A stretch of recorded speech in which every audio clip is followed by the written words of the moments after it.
présents dans la maison des ingénieurs. Nous pilotons donc toutes ces interventions. Et donc moi, mon métier, avant, c'était dans la chimie. Je m'occupais de la maintenance de toutes les usines chimiques de Rhône-Poulenc. Et maintenant, en retraite, j'essaie de faire bénéficier tous les lycéens de tout ce qu'on a pu apprendre pendant le travail. Donc vous avez avant le travail, pendant le travail, après le travail. Donc comme ça, vous avez la gamme. Donc dans le monde qui se trouve à côté de chez vous, la chimie, le technicien CIRA, c'est quelqu'un qui est recherché. Et comme toujours, quelqu'un qui est recherché, c'est quelqu'un qui est bien payé. Donc pour moi, vous avez la chance d'avoir un BTS CIRA dans votre lycée. Il faut bien réfléchir avant de faire autre chose. Le BTS comme UT, c'est des métiers tout de suite où le chômage c'est zéro. Puisque on a du mal à trouver les gens pour assumer l'emploi. Donc qu'est-ce qui va être le plus important pour entrer dans les UT? C'est votre dossier scolaire. Donc une fois qu'on est rentré à l'école, c'est déjà beaucoup mieux.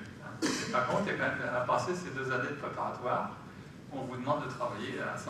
Quand on fait un travail de groupe, il faut une discipline. Il faut accepter qu'il y en a un qui décide pour tout le monde, parce que c'est moi l'ingénieur. Mais il décide qu'en fonction de ce que lui disent les techniciens.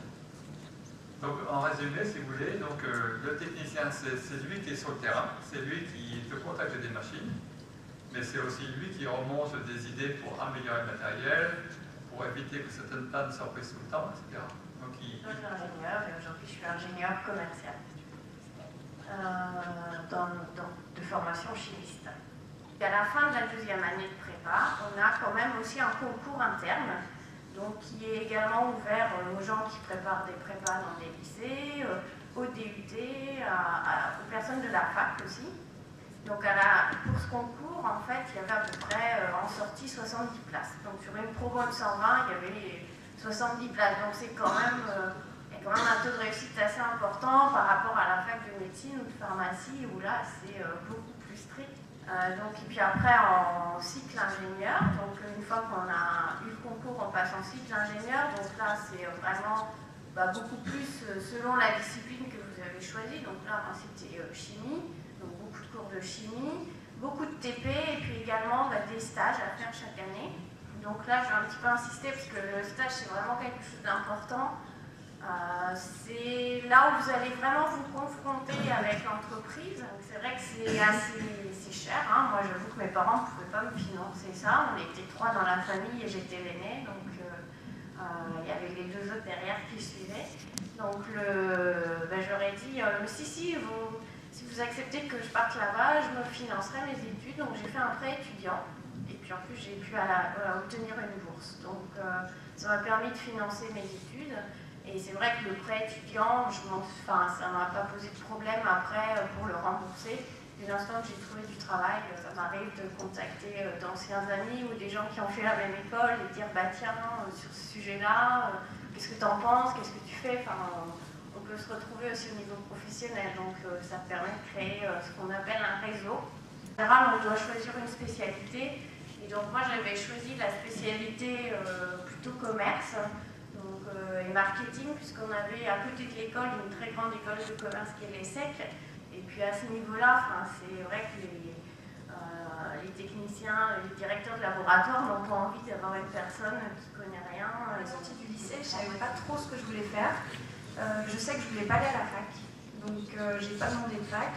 Je savais qu'il y avait des DUT qui existaient, donc à l'UT, c'est des diplômes technologiques plutôt, qui se faisaient en 2 ans.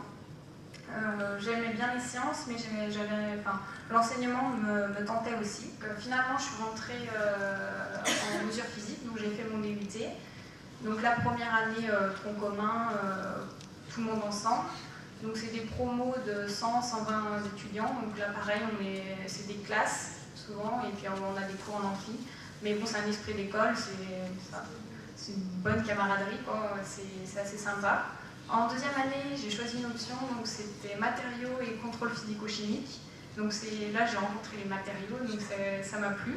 Je me suis dit, ça m'intéresse. Donc après mon DUT, je me suis dit, qu'est-ce que je fais? Je continue. Donc je continue, mais je ne savais pas trop quoi faire.